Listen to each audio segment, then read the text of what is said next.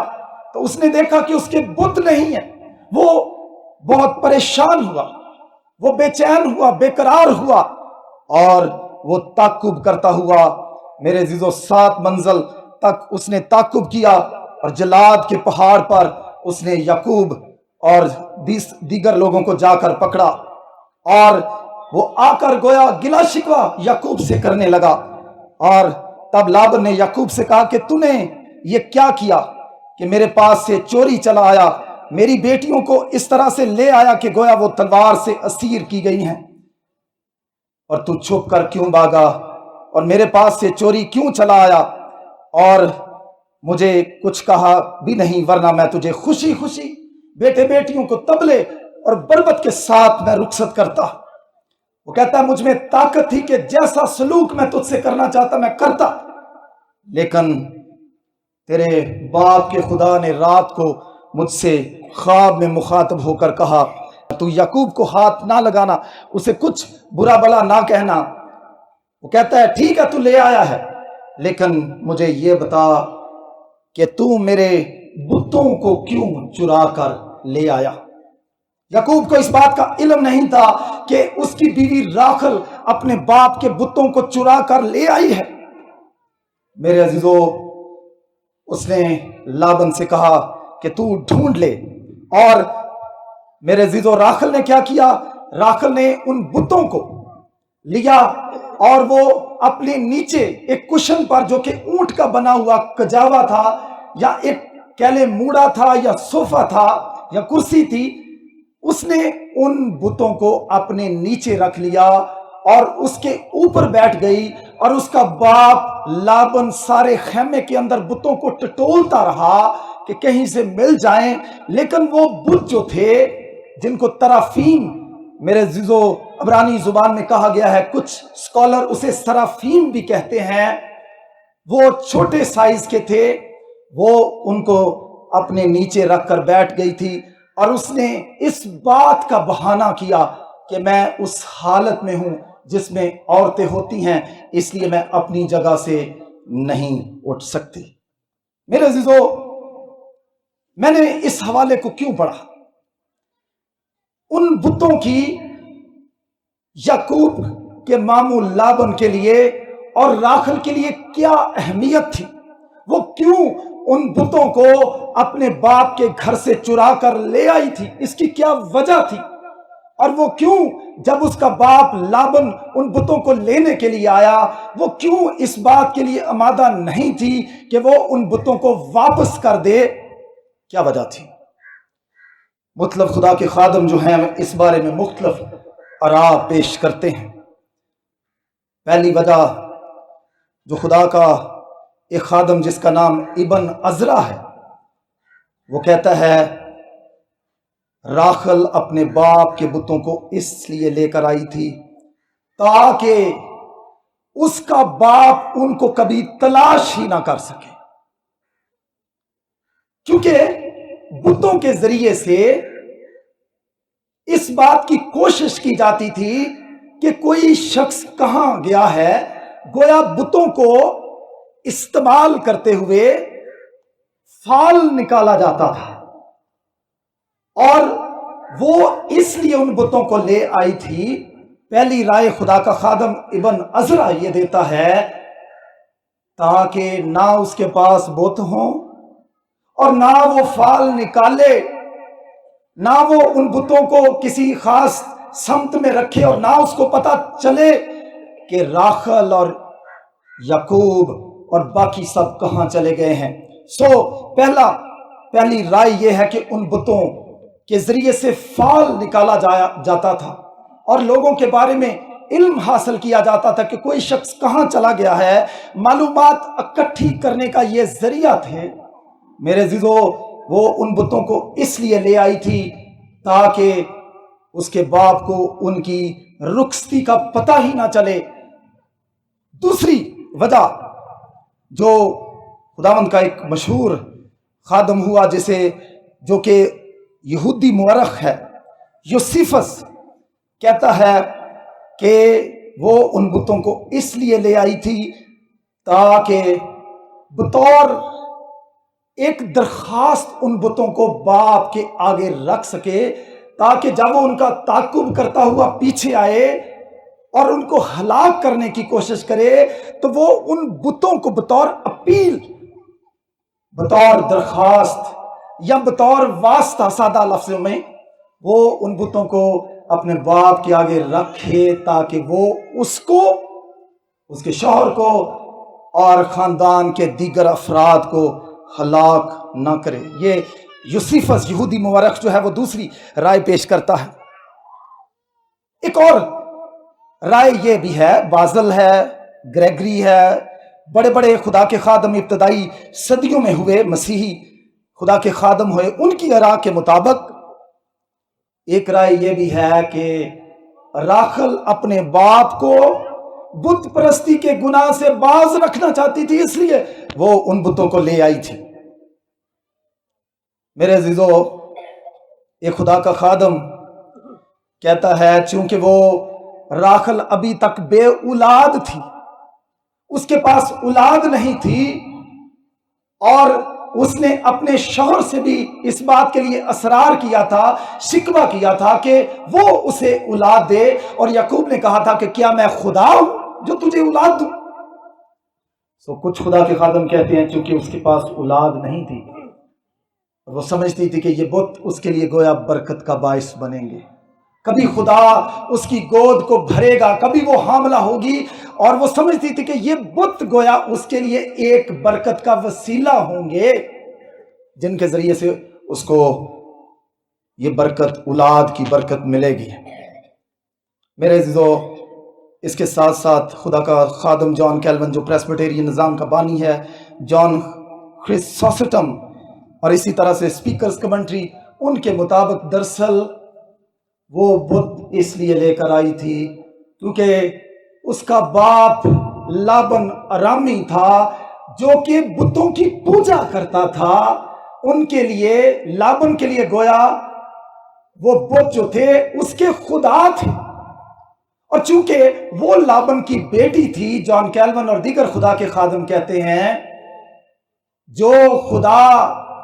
لابن کے خدا تھے وہی خدا اس کی بیٹی اور دوسری بیٹی کے خدا تھے، اور وہ گویا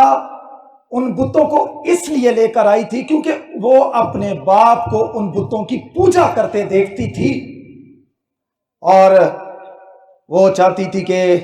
اگر میرا باپ ان بتوں کی پوجا کرتا ہے تو میں بھی ان بتوں کی پوجا کروں، یعنی جو مذہب میرے باپ کا ہے میں بھی اس مذہب کی پیروکار رہوں، اور وہ اس غرض سے ان بتوں کو لے کر آئی تھی۔ کچھ لوگ کہتے ہیں کہ وہ محافظت کے لیے ان بتوں کو لے آئی تھی، کچھ لوگ کہتے ہیں کہ راستے میں رہنمائی کے لیے کہ کس طرف جانا ہے وہ ان بتوں کو لے کر آئی تھی۔ ان ساری تشریحات سے جو ایک پہلو نمایاں نظر آتا ہے کہ زندہ خدا کے برعکس راخل اور اس کے باپ کی زندگی میں بت پرستی کا گناہ پایا جاتا۔ اسے آپ جسمانی بت پرستی کہہ لیں، اسے آپ روحانی بت پرستی کہہ لیں، وہ زندہ خدا کے برعکس ہاتھ کے بنے ہوئے بتوں پر بھروسہ، تکیہ اور یقین کرتے تھے۔ اسی وجہ سے میرے عزیزو، راخل ان بتوں کو چرا کر لے آئی تھی۔ کچھ لوگ یہ بھی کہتے ہیں، ڈاکٹر اسلم ضیائی صاحب کہا کرتے تھے، یہ بت گویا پراپرٹی ڈاکیومنٹ ہوتے تھے، گویا یہ فرد کی حیثیت یہ بت رکھتے تھے، جس کے پاس یہ بت نکلتے تھے وہی خاندان کی املاک کا وارث ہوتا تھا۔ یہ آباء و اجداد کی طرف سے آتے تھے اور نسل در نسل میرے عزیزو آگے منتقل کیے جاتے تھے۔ لیکن مختصر میں یہ کہنا چاہتا ہوں کہ